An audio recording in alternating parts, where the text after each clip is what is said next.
Welcome back to Starcastic Remarks alongside Chris and James and a very special guest here today. My name is Ryan Chambers. We are the official Dallas Stars podcast of THPN. Thank you to DraftKings Sportsbook. That is our official sponsor. Use that promo code THPN next time you are there. And if you're watching on YouTube or you are watching afterwards, we'd appreciate it if you would leave us a like and a comment and also subscribe. We're trying to get to 1,000 subscribers by the end of this playoff season. And right now we're just about at 700. So we appreciate all of you who have already done so. And also hit that notification bell so you never miss an episode of Starcastic Remarks.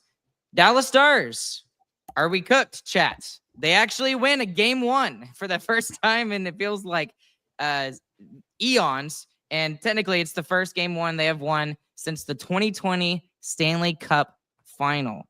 And before we get into the game, I do want to mention as well that we have our very special guest here today, Mr. Ralph Strangis, the former play-by-play announcer of the Dallas Stars. He spent 14 years in the broadcast booth with the Dallas Stars.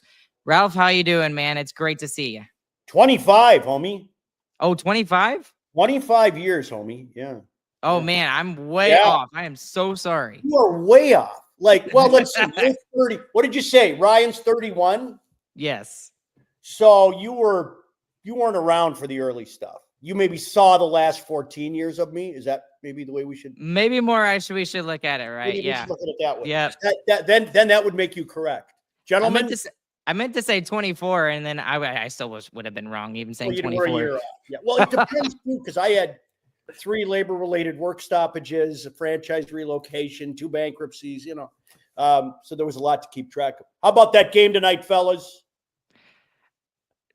Chris, you're muted, bud. Chris, unmute, pal. Man, we are starting fantastically today, aren't we? Listen, can I tell you?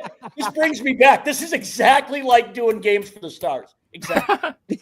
How about Mikko Rantanen? Back-to-back hat tricks. Unbelievable. He has put the Stars on his back 2 games in a row. Yeah, I've never seen anything like this. And I've seen a lot. I was, for 14 years of Ryan's life and then a bunch of years before that, I've seen a bunch of games. And, that's just, and here, were you guys among the guys, because there were plenty of them when this deal was made and 2 weeks into it here in Dallas, when everybody was watching Stanky and, what did we do here? All right. I was always on we got Mikko Rantanen. You guys don't understand this. Yep. We got Mikko Rantanen. Like, this is, you're not getting this yet, but you will. And I was hopeful that he'd do it this spring, but pretty sure, that 8-year deal was going to be good. But oh my God, this is ridiculous, huh? Ridiculous. Yep. Yes. What do you guys think? Were you ever worried when they made that deal that this was a bad move? I don't think we were. I mean, we had points where we're like, he's not scoring, but every game he plays, he looks incredible. I mean, especially battles on the boards, he just seems to win them every time. Yeah. We were pretty consistent Mikko apologists, I would say. So, but that was one of our super chats was asking you, Ralph, if you ever saw anything comparable to what Mikko's done, like anything close. One time I saw in 1991, my first year in the playoffs. Let's see, Chris, you would have been, what were you, about 93? You were born or something? Or? 2000. Now you're not close. Ryan was born in. I'm not the only one that messes up the time, right? All right, okay, yeah, you're right. You're right. You got me, man. You got me. So in 1991, Stanley Cup final, Minnesota North Stars led 2-1 in the series. Mario Lemieux had missed Game 3 in Dallas. Oh, I remember. I know where this is going. Games 4, 5, and 6, including 8 rip in Game 6 on home ice. They beat us 8-0 on home ice in Game 6. And Mario just took the series over and said, "No, you know what? I think I'd like to win this series now. I think I'd like to have this cup now." And that's the only thing I've seen close. When you're comparing somebody to something I saw 30 years ago from Mario Lemieux, yeah, it just doesn't happen. Pretty good. That's pretty special. I mean, you don't see something like this very often. And Mikko Rantanen has been involved in the last 12 goals in some way or form or fashion for the Dallas Stars, whether it's an assist or whether he actually scores the dang thing.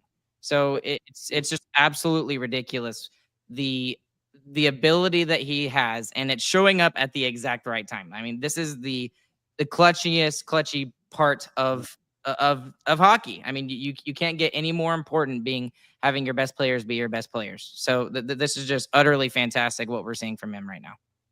Yeah. And I did want to move into this a little bit because a lot of people are going to be talking about this from this game, and it's unfortunate, but it needs to be talked about. And 14. Yes. Yeah. That's one of the 6. And Jamie Benn has not been noticeable in either series. I disagree. The past couple games, yeah, wrong way. He's been right. Yeah, Chris, he's been noticeable the wrong way. Tonight, the penalty was another bonehead penalty, right? Yep.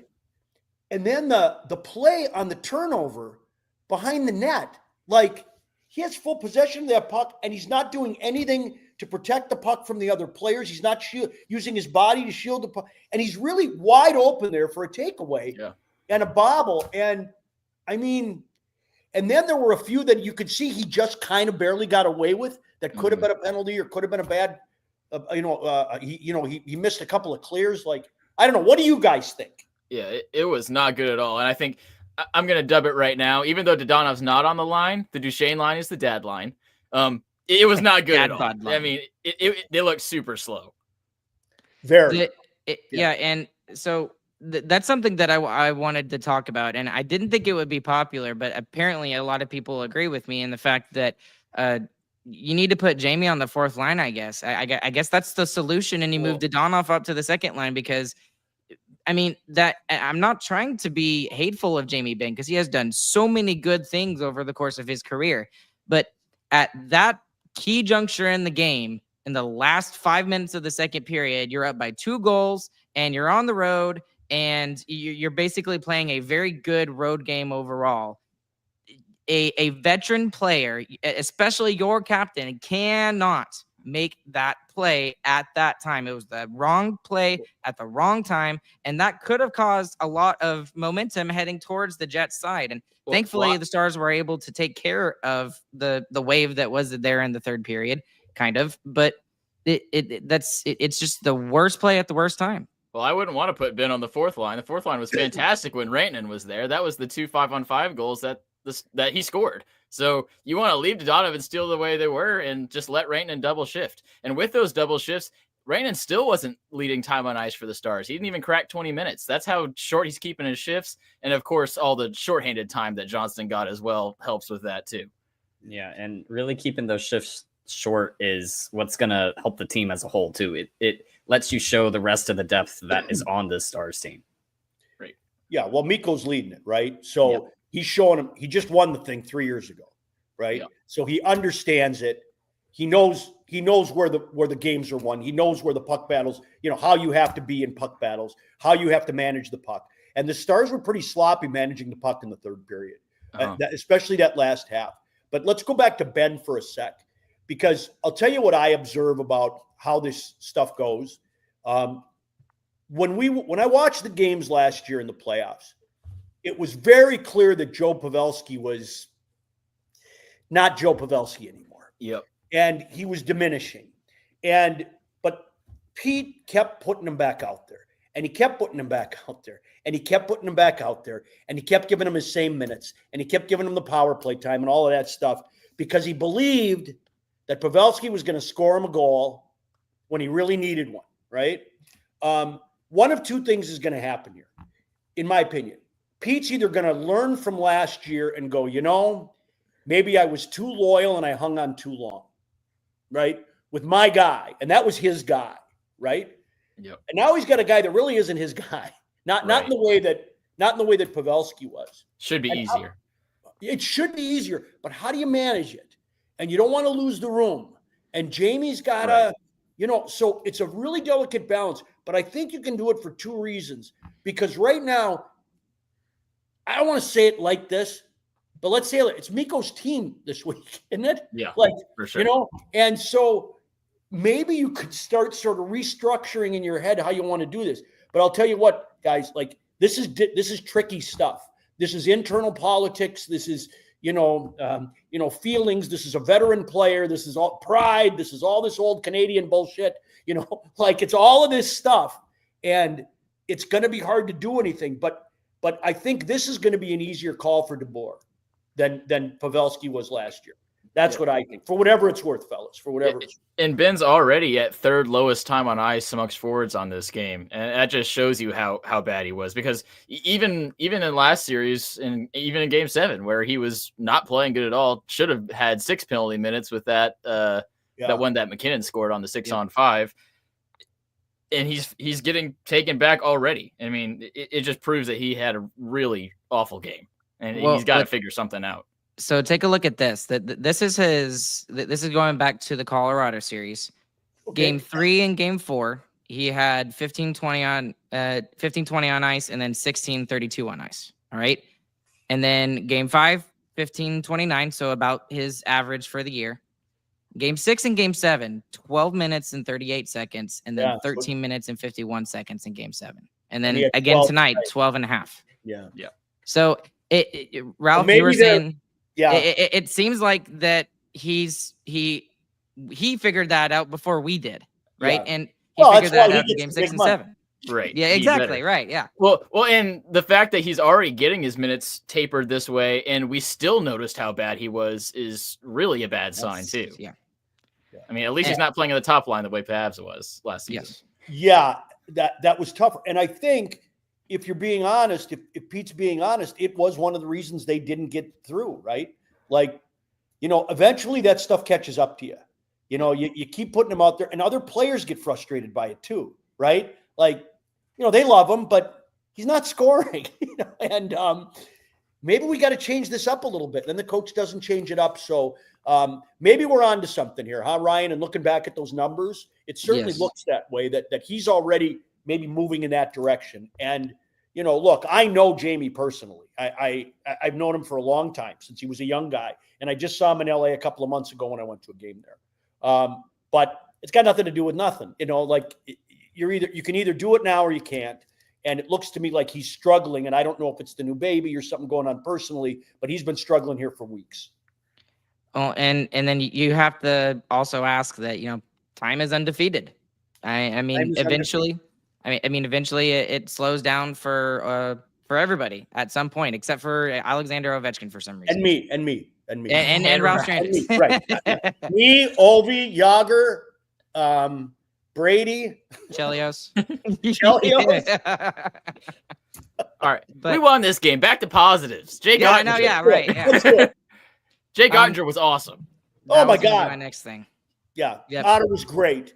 And look at this now. This is 2 third periods in a row where he knows if a goal goes in behind him, after 2-0 on Saturday, he knows a goal goes in behind him, the season's over, right?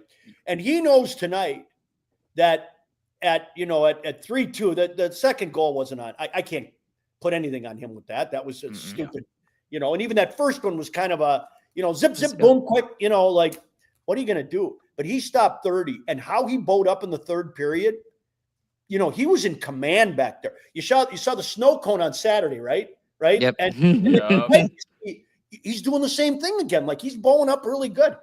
This is a very good Jake Oettinger we're seeing right now. Maybe the best we've seen in the playoffs. And I love him showing up the whole crowd too, all chanting U.S. backup, and he killed Hellebuyck in the duel tonight. Yeah, tonight. And Hellebuyck now is 4-4. That's pretty average. And ironic, he has an 875 on this game, and it actually improves his save percentage. He had those 3. Like, look, now after this, maybe everybody wants to jump over to on my YouTube channel, the Ralphcast podcast. We have Edward Egros, who's a really good deep analytics guy and sports betting guy. And Edward has a lot of data on the matchup in goal. And then at the end of it, we were both kind of like, yeah, but Jake can beat him. and Jake can beat him. And Jake beat him in game 1. This is huge, guys. Like, this signals the group that maybe this year is different. You lose another game 1 and this really is a thunderbolt. These last two games have, if they're not walking around strutting right now going, hey, we can win the whole thing, like, I don't know what'll do it. And you know what? Especially in a series when you're so far favored and you feel like you got to get out of one series at least kind of quick, at least a little bit. So if this can be the one where they do it, it's set up perfect. They just beat a team that was undefeated in round one at their home ice. Their goalie is beating the supposed best goalie in the world, the likely MVP. I mean, you need to carry this through and knock this one out quick if you can. Yes, that would be optimal, wouldn't it? That would really be understatement. Yeah, you go in there and you get, you go get the next one, and bring it back home. I'm going to both those games at home, by the way, games 3 and 4.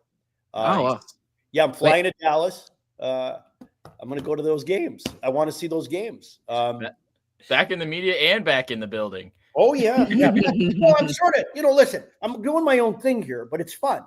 Like, I really like writing. I like writing the game stories. I like my Substacking, and I like trying doing something on YouTube. I don't even know what it is yet or what it's going to be, but I'm having fun, like, listen, when you get to be my age, you want to try new shit. You don't want to keep, you want to keep life interesting. And I knew this year this team was going to be pretty good. So I thought this might be the year to try it. And how about this? Huh? Aren't we all having fun now?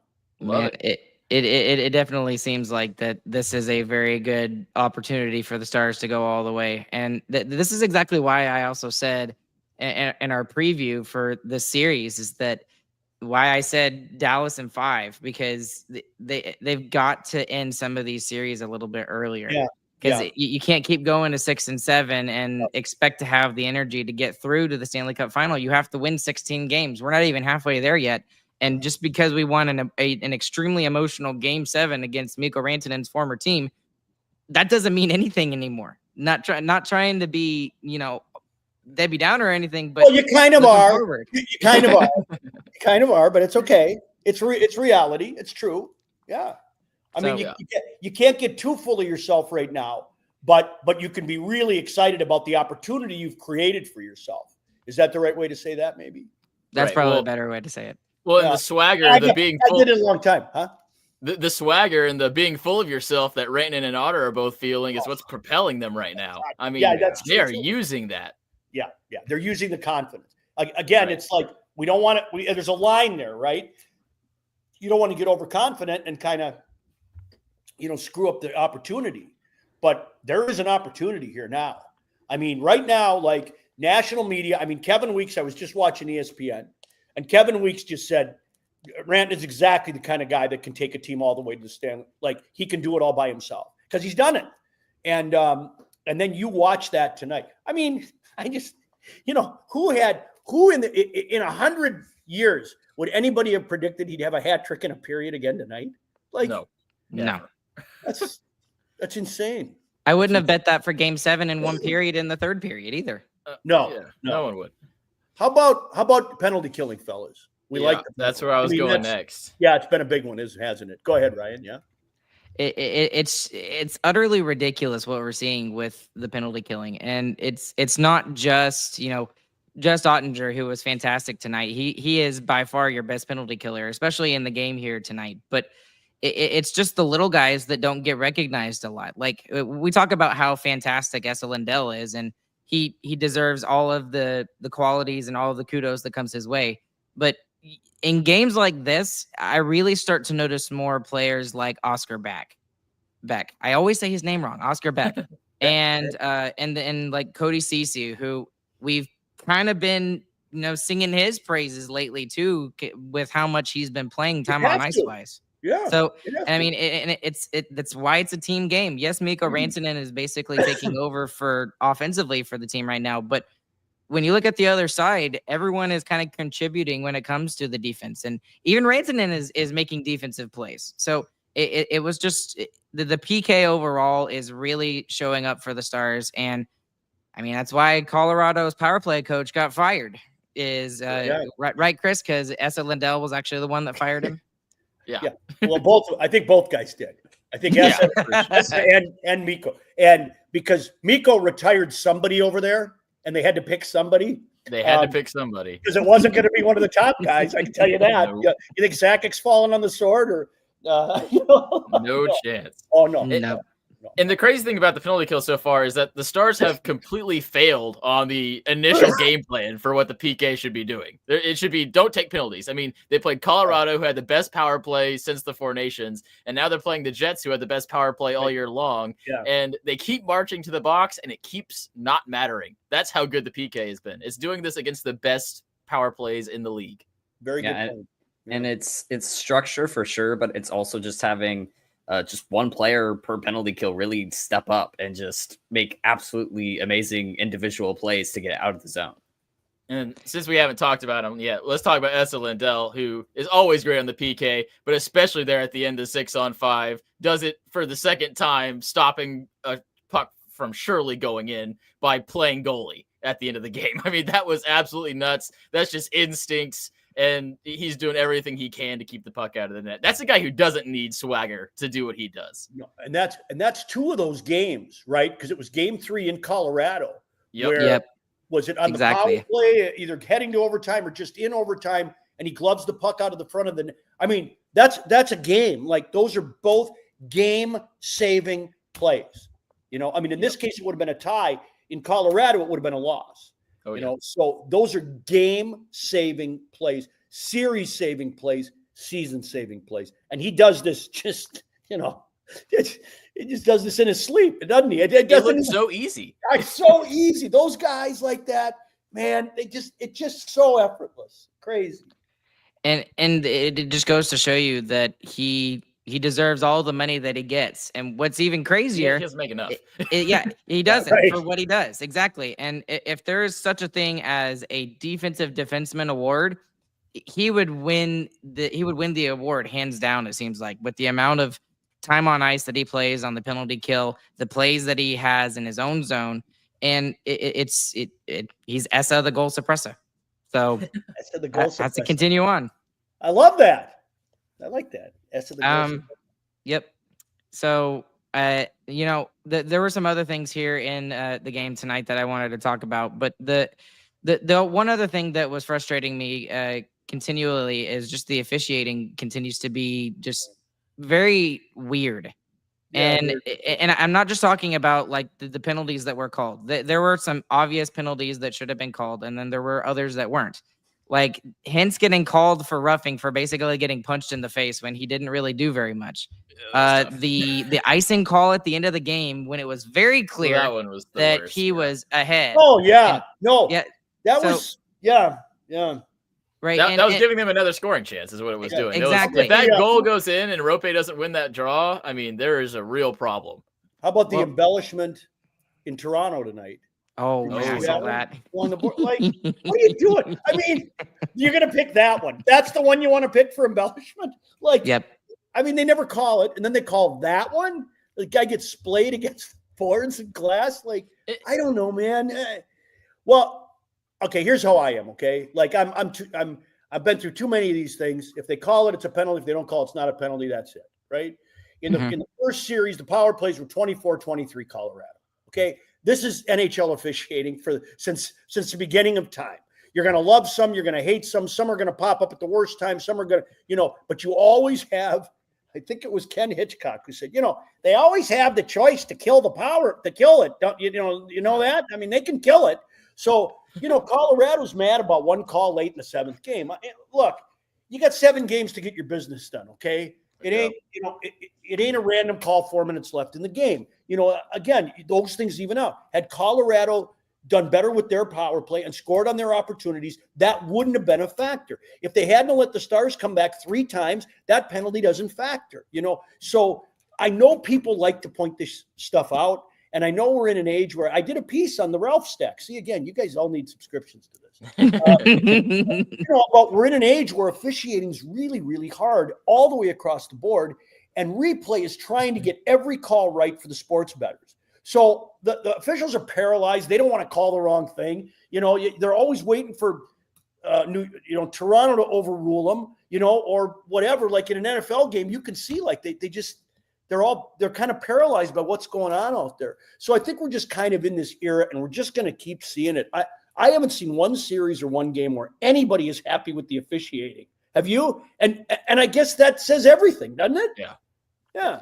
Everyone's always upset about it. And I'm going to give some credit here because I thought the official who let the play go on the net front scramble that the Jets had was actually doing a great job. Yeah, very good. I mean, jumping on top of the net to make sure he saw the puck. I mean, that could have been the game for the Jets right there. So really good on him to make that play. But yeah, overall, everyone just always complains about officiating. It's always a thing. So it's not a thing. Well, it is and it isn't, right? It's the complaints are valid, but it doesn't do anything. Right. So, it gets one fan base riled up at another fan base. And I don't know. You got teams who win cups. Generally, they kill off key power plays and they score when they get the man advantage. And the other teams don't, and they bitch about officiating. Yep. Kind of how it goes. And Dallas has been pretty good at the executing part of that. Very good. Yeah. Yeah. They have both sides of their special teams. I mean, you got to have special teams and goaltending. You got to have scoring depth. I don't know if we're ever going to see Miro, but because I thought that was 6 months when it happened to him. Like, I was like, we're not going to see him. I really didn't think so. But, if we could see him, imagine what this team looks like. No insider knowledge there, Ralph? I don't have any. No, I really don't. I don't talk to. I'm sitting with the president, Brad Alberts, when I go to games 3 and 4. He was very nice to invite me and sit in his box with him. The food in there is really good. That's why I like that one. Like, it's better than it is. I have snuck in there a couple times. Yeah. Oh yeah. Really nice there. So, I'll have to put in a little order too. Maybe to make sure the dessert cart comes by. But I don't really, especially I know guys in the hockey department pretty well. But I don't call them. I don't talk to them during this time of the year. I don't want to know. I don't want to have information that they gave me that I would then repeat somewhere, or use in a story. And, I know the rules. Like, I'm still kind of operating under those rules. But I don't know anything. I have to. Best way to not betray trust is just to not know. Is to not know. That's correct. That's perfect. Yeah, and I'm getting older, so I know even less, and I'm getting dumber year by year. Are you guys credentialed? Do you go to the games? How does that work? Ryan is credentialed in Dallas. I'm down in Austin, so I'm credentialed over with the Texas Stars and write for 100-degree hockey over there. So we know a little bit about the media side. Okay, good. James, what are you doing, man? I'm in Longview, so I'm too far away. He's hanging out. He's tech support. He's tech support. You got to have a tech support guy. You got to have a good tech support guy. Well, it's so will you go to all the home games then, Ryan? Yes. That's cool. That's really good. It's probably crowded this time of year up there, huh? Yeah, I have gotten kicked out of a couple of games. Haven't been able to go because of ESPN guys and stuff like that. But it is what it is. But we need more subscribers, and then they can't kick us out. Yeah. There we go. Yeah. Works. I don't know enough about how it works these days, about who's who gets credentialed and who doesn't. But it's I would like to see more credentialing than less, always. I think it's great when we have more people covering the game, and especially people from different perspectives and age groups and different things that they're doing. But, again, I'm retired in the Coachella Valley. Just so, well, and it's not a shot at the Stars at all. It's just I am the low man on the totem pole. No, I got it. That's just how it works. Yeah, so. I wasn't taking a shot either, but I get it. Yeah. But I do want to go back to what you said about Hitchcock real quick, because and maybe that's where I got it from. I just didn't even realize it. But I say that to these two all the time.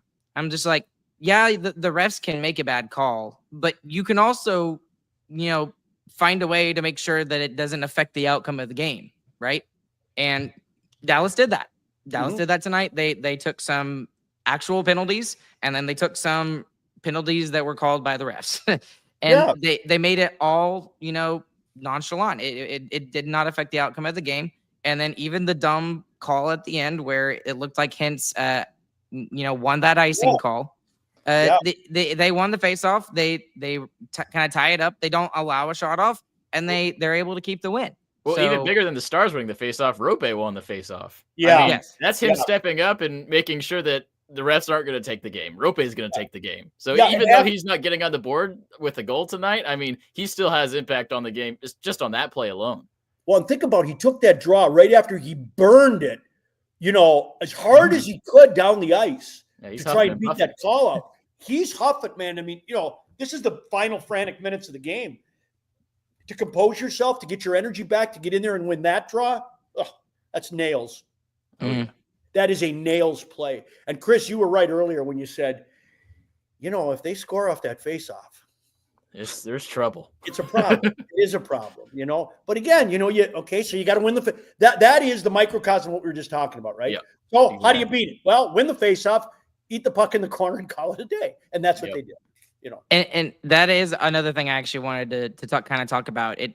And maybe it was just me. I haven't even seen the face-off stats at all, but from a feeling, I would be guessing that the Stars got obliterated in the face-off dots tonight. Incorrect. They obliterated. It was 54-45. I knew that. Yeah, they beat them 38-32. Yep. Really? Okay. 46. Okay. Maybe it was just the face-offs that were more important. Well, I guess is the right way there's to face-offs phrase and that. there's face-offs. Yeah.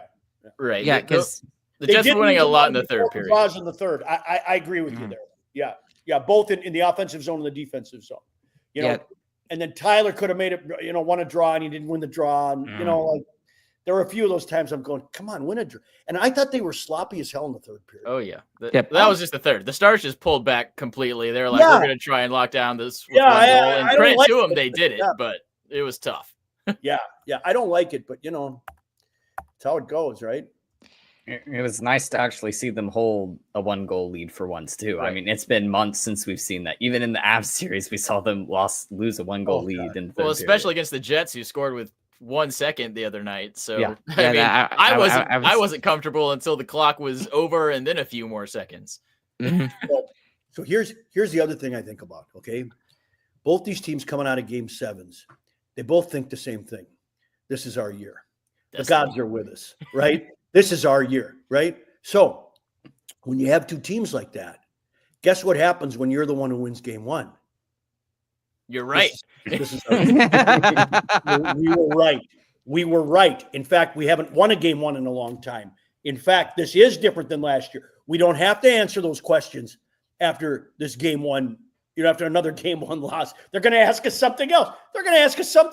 Nobody's going to come in there and say, how come you can't win Game 1? Let me tell you, that's not nothing, fellas. That's not nothing. They're right now, like we talked about. They're swaggering. They're moving. I like this team a lot right now. Like to me, they look like the team to beat. And I'll be totally honest with you too. That they played it was a weird game for me just because of all the ebbs and flows that it had. It felt like the first period the Stars dominated, other than when they took penalties. And the second period, it was kind of more back and forth-ish, kind of. And then in the third period, it was just completely Winnipeg. And I'll push back a little bit on the fact that, how do I word this? Yes, the Stars were on their back foot, 100%. There's no doubt about that. But what I did feel like that they were doing is that they were playing a very good defensive hockey style. Yeah. Now, would I have wanted them to go and play more in the offensive zone? Absolutely. I honestly didn't think 3 was going to do it tonight. I thought they were going to need an extra one. And they got some lucky bounces. They got some opportunities that Winnipeg just kind of faltered on. There were some odd man rushes where the puck kind of bounced on Winnipeg a couple of times. And sometimes, you need a little bit of puck luck on your side to win these games, and a little bit of Jay Gottinger as well. But I really thought that in the third period, they had a good defensive structure going on.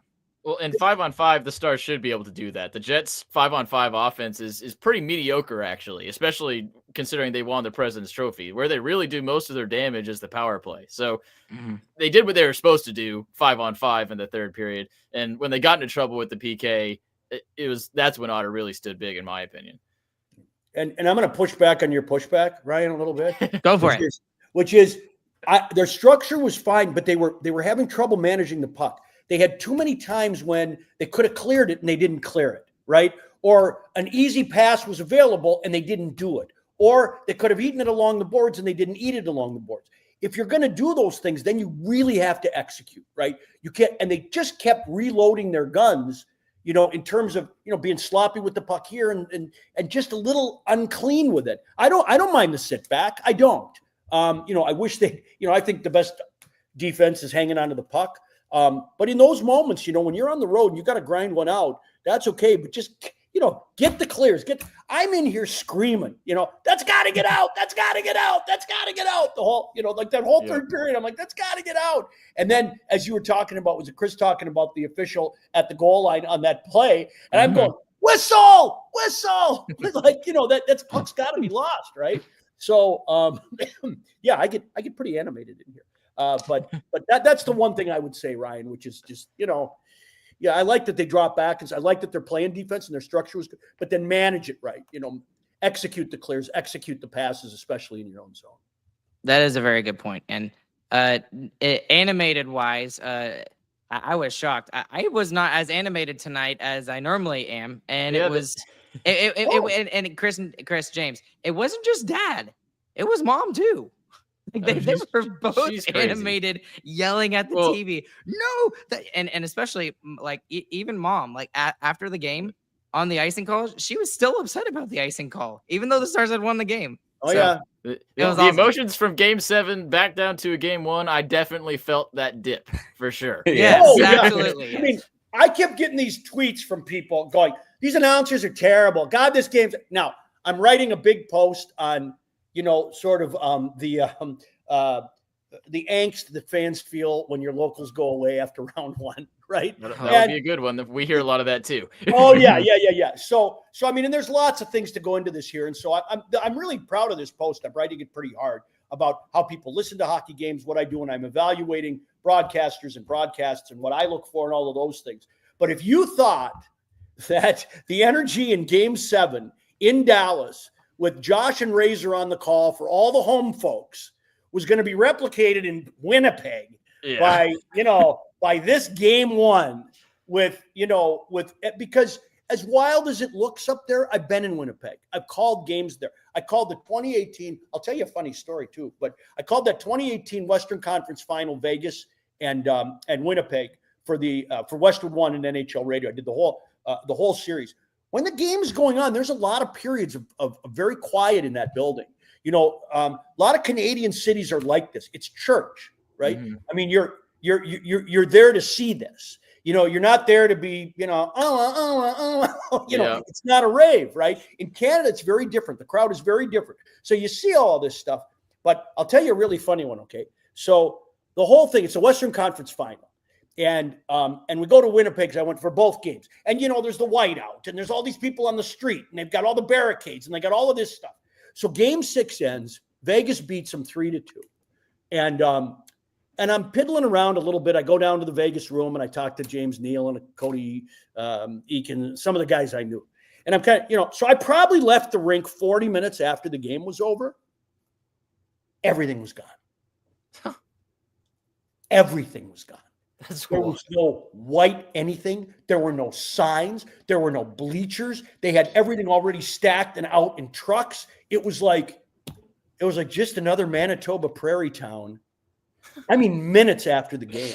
So I know that they want to tell you how great, and that Dallas doesn't really get it and all of that stuff. No way, man. Like, Dallas is a much liver barn.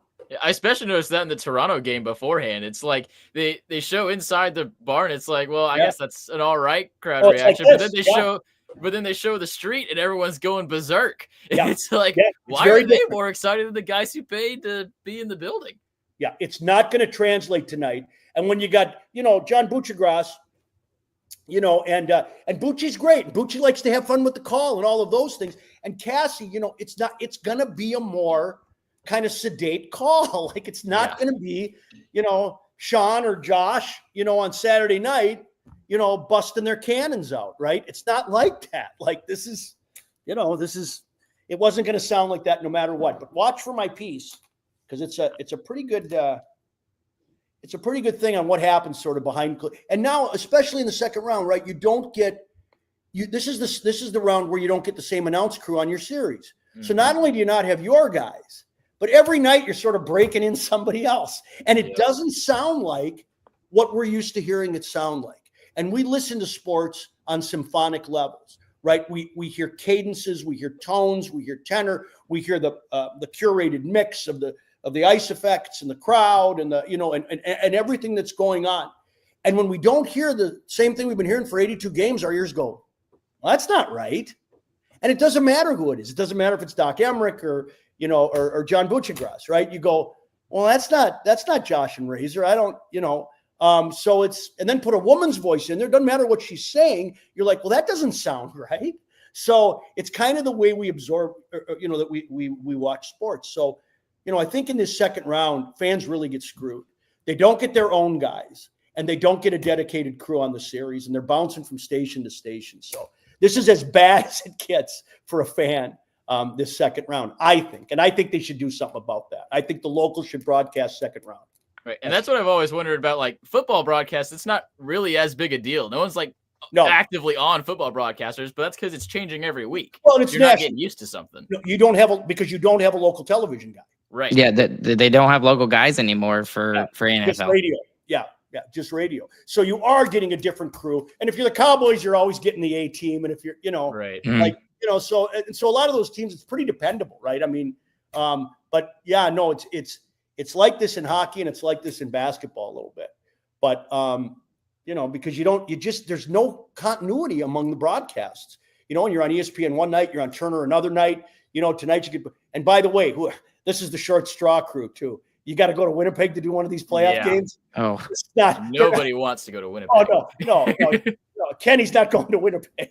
Yeah, he's not. I don't think Kenny's going to Winnipeg. Anyway, for whatever that's worth, I don't know if you guys wanted to hear about that or not. No, that's awesome. No, yeah, that's actually very interesting because that's something that we've been that I've actually been thinking in the back of my head. Just about because obviously we have your call from '99, and then we have I think it's Gary Thorne, who did it as well for ESPN back in the day, and I don't know when that happened. Maybe that was after the lockout when they stopped having local guys do that. Do you know that? We did. We used to do 2 rounds a long time ago, but. Because of the simulcast for us, we got to keep doing radio. Oh, the radio. Yeah. Okay. So for most teams, you got a radio team and a TV, which you don't need anymore. I'm sorry, you don't. I mean, the days of people needing to hear every pass on the radio, nobody listens to the radio anymore. There's a million different ways to get the game that isn't, but we were on both, so we got to call those games. And that saved our butts because you don't want to work all year and then do one round of the playoffs on TV, like the TV broadcasters for most, all the other teams, and then you're done. You're sitting, you're watching, and maybe they'll put you on the airplane because they like you, but you're not calling it. And so it's. I think, given this second round stuff of not dedicating networks and announce teams, I think it would be just fine to keep local announcers working on TV for both the first and second rounds. I know the networks want the exclusivity. I know there's money. I know all of this stuff.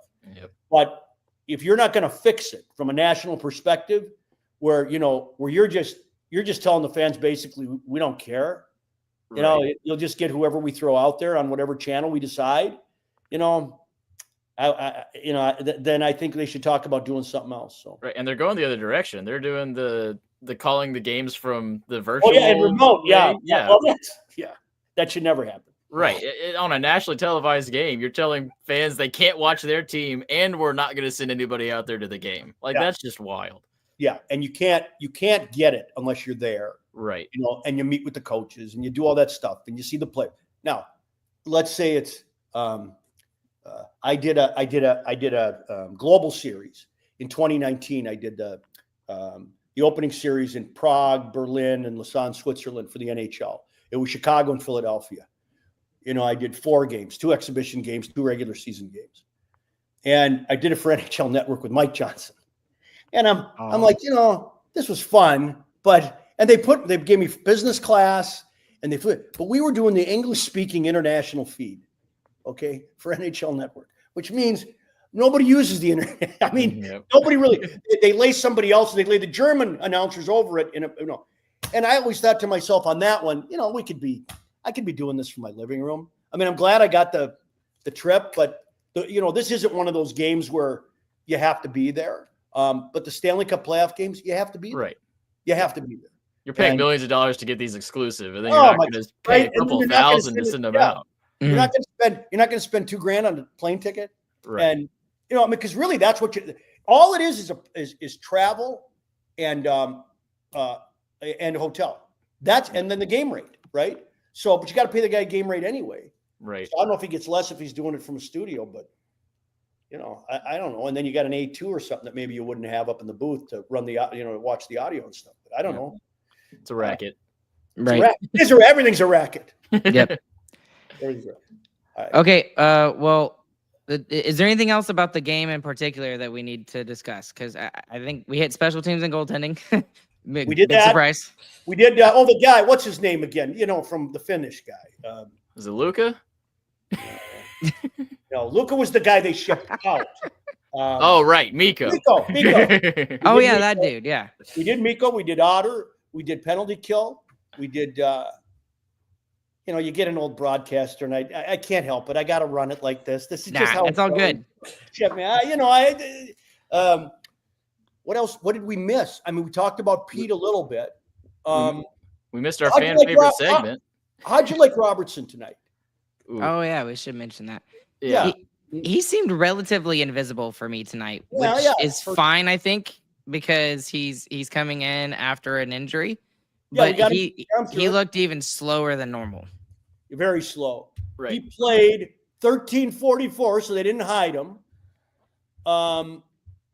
One shot, 4 at net. He threw one hit, and he had a giveaway, but I still don't know what a giveaway and a Giveaways are a dumb stat. Yeah. I don't know who keeps them. Yeah. But so he was there, Yeah. I think it's a great to get him through a game like that when they didn't need him, and they won the game. Right. Right. So he's got nowhere to go but up now. Right. And it's just those lines were just none of the second and third line were just all pretty much bad. So I don't really blame that too much on Robo specifically. No. And I feel like Robo also, I mean, he is a slow skater. He hasn't played any playoff games yet. He's coming into this game where both teams coming off of a Game 7 comeback win. So good luck catching up. Yeah, that's a tough one to come in on. Yeah. 3 years in a row, he plays 82 games. He gets hurt. He gets hurt in the last one this year. I still can't. No, that's dumb luck, man. That's dumb luck. Ralph, would you mind answering a couple questions from chat? Oh, I'd love to. Okay. We've got a couple in particular. It wasn't me. It wasn't me. That's a bad report. I didn't. What? Okay, here it is. Well, Harrison is one of our more analytical guys. He's always got interesting stats to say, but he says you called 6 of the 40 longest games in NHL between 99 and 08. As a play-by-play man, was it tough to maintain energy and concentration in those moments? Thanks, Harrison. Is it Alexander Harrison or Harrison Alexander? Harrison Alexander. Okay, thank you, Harrison. In either case, it's a very strong and sturdy name. You know what the big problem is? Really, it's bathroom breaks. I know that sounds crazy, but so in Edmonton, in the old building, there weren't bathrooms in the press box. Let me say that again. In Edmonton, in the old building, there were no bathrooms in the press box, and so. If we did go down, if I did have time, and lots of times we didn't because, especially in the years when we were doing stuff on the cheap, we wouldn't have a real studio show on Fox or something or 27 or something. So I'd have to stay up there. And in Game 4 in 1999, that was one of those 6 games. It was 3 overtimes, and I was up there for about 7.5 hours with no bathroom up there. And I got a bad bladder anyway. So I get Gatorade bottles. Yep. Yeah? That's what I was thinking. Yeah, Gatorade bottles. And so, take a couple of Imodium to make sure it doesn't go the other way. You know what I'm saying? And then take some Gatorade bottles. But we had these really small, they looked like almost like little phone booths in the old building, and there were glass doors on them. So there's nowhere to go. So I'd have the stage manager take his coat and hold it up like this, and I'd get on my knees in the press box between periods, and I'd pee into a Gatorade bottle. At one point that night, I had to call a guy. We had to get a guy to go down and buy more Gatorade so we could empty the bottle, and I could use another bottle. Thank goodness I never spilled one over the edge. You know, I didn't want my problems trickling down on the rest of the crowd. Oh no! Yeah, that's so. In terms of energy, though, same game. I woke up in the morning with such a bad sore throat I couldn't talk. Oh wow! And yeah, they gave me a shot, sent me right back. I went to morning skate. They gave me a shot and a bunch of pills, steroid pills, and a steroid shot. And they said, I don't want you to say anything all day. For me, as you can understand, that was a challenge. And I stayed in my room and I ate toast and I drank tea all day. And as I get on the bus, I forget who it was, Hiker or somebody. You feeling okay, Ralphie? I said, yeah. I said, I'm better. I think I can talk. And I turned to him and I said, watch, we'll go 3 overtimes tonight. I said it. And there I am, pissing in Gatorade bottles and shooting chloroseptic into my mouth. And you can hear in about the first 2 periods, I sound a little marbly, gravelly in my voice. And then you can hear it getting better and better. So probably my energy was helped by the steroid shots in that one. But, it's to answer the question, yeah, it's tough. You want to be ready when the big moment comes. You don't want to be looking someplace else. You don't want to be, and that's where your analyst comes in too. And he's got to know when something looks like danger, just stop. Just stop and let the play-by-play guy have it. And as I'm evaluating some of these broadcasts, I look and I say, okay, which partners are easy to work with, which ones are tougher to work with. I know, for example, Brendan Burke working with Darren Pang, it's tough. I've worked with Pang. Pang is tough because if you take a breath, he's in there. And, and it's like, and he wants to run it from down there. And it's really, really hard to work with guys like that, right? Because, you're going to step on him on a big call. He doesn't want to get out of there. So all those things you have to kind of, be aware of in an overtime game. And not the least of which is the analyst, getting out of the way. That kind of brought up a question for me for big calls like the Stanley Cup winner. Do you think about that beforehand, or are you just not letting yourself think about it and just do what comes? No, we all think about it. Even Al Michaels, when he said he didn't think about miracles, that's all we do is think about what we're going to say on the air. That's all we do. The job is preparing what you're going to say on the air. That's it. That's what you guys do. You make notes for what you're going to say on the air. You think about what's going to be on the show tonight. Oh, if he does this, I might refer to it that way. If he does this, I might. Now, the Buffalo game, I just screamed like, yeah. So if you listen to the call, it's pretty funny. We're in Buffalo, and at that point in the season, the visiting radio is like, a 9th grader at a high school. You just get the crap kicked out of you. You're nobody. They put us on the very end on the goal line, on the other goal line from where Hull scored. Okay. So I had a great look at Yuri's goal. I can still see it in my head as he's coming I can see it right now in my head as he's coming down on his backhand, right on that post. And it's right below me. And then I'm looking down here and it's 200 feet to the other end. And I'm like, I'm just between periods. I'm like, just give me a clean one. Give me a clean one.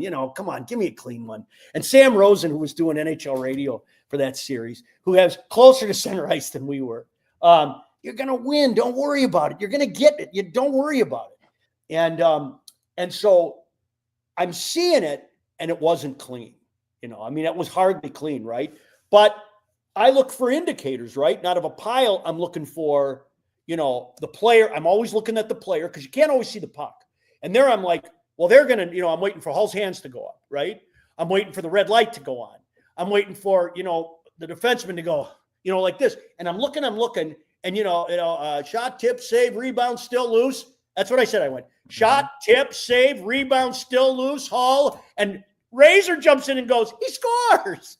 If you listen to the call, it's Razor. My whole life, I'm waiting for this moment, and Razor says he scores. So he goes, he scores, and I go, that's it. Yes, yes, yes. The Stars win the Stanley Cup. So I had thought about some stuff for if they were breezing to the line with it, like if it wasn't in overtime, but I did not have an overtime call ready to go. You could hear Thorne deep in the heart of Texas. The stars are shining. He wrote that. Like, he was ready. Oh yeah, he was ready for that. He wrote that. He had it sitting. But I write sentences out too. Because I don't want to trip over something in a big minute. I don't know if that's good information for you, but that's how it is up there. That's awesome. That's what I wanted, man. Yeah. I'll be honest. I got major goosebumps just remembering that call from 99. Thanks. So it was one of the 14 years he was available for. Yeah, that's one of the points I remember. Do we have other questions, or let's get to the kids here? Is there anything else?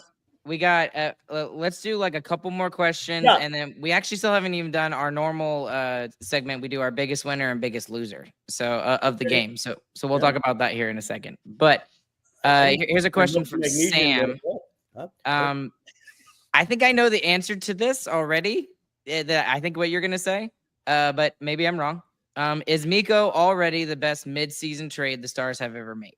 Mid-season qualifies it, huh? Let me think about mid-season here. Because Joe was not mid-season, was he? Joe Nieuwendyk? No. Oh, Nieuwendyk. No. He was. We got him season. So that's why I was thinking, is this like nope, off season. I was thinking he was probably the best trade we ever made just because it led to a Stanley Cup, but that wasn't a mid-season trade. So no, there were two great trades. And then there was a lot of good signings. That trade and the Zubov trade. Yep. We were able to. Yep, Zuby. Story on the Zubov trade is they're at the draft. Okay. Stars have Kevin and Darian Hatcher. You remember this? I don't know if you remember this. So we had Darian and Kevin Hatcher. Darian was the player. Kevin was not a player anymore, and he was dragging Darian right down the drain. It was not a good situation. We had to move Kevin out, but we needed to replace him with somebody. Kevin had a 30-goal season, I think, from the back end there, as a defenseman. He was very offensively gifted, but he wasn't fitting with what we were doing, and it wasn't good for Darian. So Gainey's at the draft. Craig Patrick comes over to him from Pittsburgh, says, "Would you be interested in Sergei Zubov?" Gainey says, "Oh, no, we might be interested in Sergei Zubov." Just maybe. What are you thinking about? So what was happening in Pittsburgh was Lemieux didn't like Zubov. He didn't think he got him the puck enough. He didn't think he shot. Whatever it was, he wasn't clicking. So they wanted somebody else in there to run the power play. So Patrick says to Bob Gainey, we'd be interested in Hatcher. And Bob immediately goes, "Oh, shoot. I'm not trading Darian Hatcher. There's no way." And Patrick goes, "Kevin." Bob goes, "Let me think on this." So he goes back to the table. This is the story, I guess. Goes back to the table and says to the guys, "Sergei Zubov just fell in our lap, but I'm going to make him sweat it a little bit." And I think all we got to do is give him Kevin and it's over. And they all went, What? We can't give this guy away. We can get Sergei Zubov back. That was a huge one. So those were the two big traits of that era. I can't think of another midseason trade like this, given what he's done. Can you guys? Already. No, I don't think there's anything that comes close. No, nothing.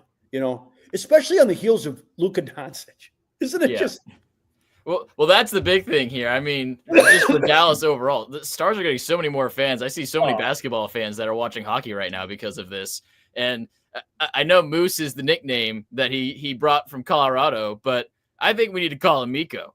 I mean, you lost Luka, you called him by the first name, gained Mikko. I say we call him Mikko. You chant Mikko at the games. I think that'd be perfect. Or Luka. We just call him Luka. Just call him Luka anyway. If I was the Stars, I would be on every Maverick list in the world right now. Yep. Bring us your jersey. We'll give you a Mikko Rantanen jersey. Bring us your this. We'll do, bring us whatever. We want you to be our fans now. Yep. There's plenty of room, and that building is jacked, man. Like that's the difference between a Mavericks game at the end. The Mavericks were in the final last year, the NBA Finals last year. Don't get me started. Or as Patty Dumont put it, the championship games. And now look at it. It's like they just slit their wrists in front of the entire Metroplex. Like, anyway, yeah. Okay, so what else are we talking about here? We got to wrap it up here, but we got to do. We got to do our biggest winner and our biggest losers here tonight. So, and you can do it however you want to. You can pick players. You can pick a specific aspect of either team. However you want to do it. We kind of just go down the row and go around the horn. Yeah. Yep. So, you want to do biggest winner first or biggest loser first, guys? I'll do biggest winner because it's easy and it's Mikko Rantanen. Yeah. Yeah. Okay. Yeah. Let me check the stats a minute. Yeah. Okay. Yeah. Checks out. He scored all the goals. Yeah. I'll give mine to Otter. Really, it is Mikko tonight who deserves all of them. But I mean, Otter was spectacular backstop. He really outplayed Hellebuyck on the other side, I think. Yep, and that's kind of gonna be mine as well. Is like it. I know Mikko is getting all the love right now, and as he should. But Otter's really the one who for me is the biggest difference maker in this particular game. Because Winnipeg had their chances, they did, and Otter stood tall. A game high 7 blocked shots, 2 hits, 27 minutes and 43 seconds of ice time, and the block at the end that saved the game. Esa Lindell is my big winner. Yeah, and I think that rounds out the group nicely. That is a hell of a game from Esa Lindell. I mean, we see it every night, but geez, that's a hell of 7 block shots in that game, that is crazy. Including keeping the game from going to overtime, because that's where we were going. Biggest loser, who we got? The biggest loser is fun. I get. Give me the parameters on the biggest loser. Does it have to be our team, their team? Whatever. It's literally whatever. Anything. We'll go first so that you can figure something out. Okay, but fine. Yeah, no, I do this. Yeah. My biggest loser is fun because I thought the new line combos were really fun, but it didn't work at all. So the biggest loser is fun. Okay. All right. James. My biggest loser is going to be the power play for the Jets. I mean, you get 4 chances like that. You have to execute on at least one. And especially for a team that really leans on their power play and on those power play goals, to not pick up one in a 1-goal game is real tough. Oh, yeah. For me, I harped on them already, but so I'm not going to go into depth. But Jamie Benn has not been the same Jamie Benn that we've seen the last couple of playoff runs. And I have a feeling that especially he's going to be talked about a lot in the media, and not like they pay super close attention to the media or anything like that. But I think he's going to have a lot stronger game too. Just a feeling. So well, and we've watched his ice time get shaved, right? Because we had this conversation about this. I was also looking; he couldn't win a faceoff against Colorado. No, yeah, he couldn't. So he took 1 faceoff tonight. That is nuts. Yeah, he lost it. Let me double check. Yeah, he did. Yeah, he lost it. And so. I mean, so maybe they are understanding where they're at with the player, right? I mean, I think the biggest loser tonight is the Winnipeg Jets. Easy. I know that sounds obvious or whatever, but like they don't hold home ice. The President's Trophy winning team with 116 points just spit home ice back to the Dallas Stars, right? They couldn't parlay their Game 7 heroics at home with Scheifele coming back to the lineup. And Scheifele was pretty effective. He was great. He was good. This was Mark Scheifele. Like, this wasn't Robo trying to find his legs again. Scheifele was a player. I would assume he had a concussion or something, and he, so his body was still moving pretty good, right? It wasn't I don't remember the play, but wasn't it a hit or a hit to the head or something? I don't know if it was specifically to the head, but it was a couple of really big hits back to back. Yeah, and he looked kind of wonky or something. So anyway, but he was very well there. I just see on some of these comments too, need Dutchie to figure it out. Yeah, we do. That would be helpful. But the big loser tonight is Yeah, there it is. Zachary Chambers. Is that that's pretty good technology there?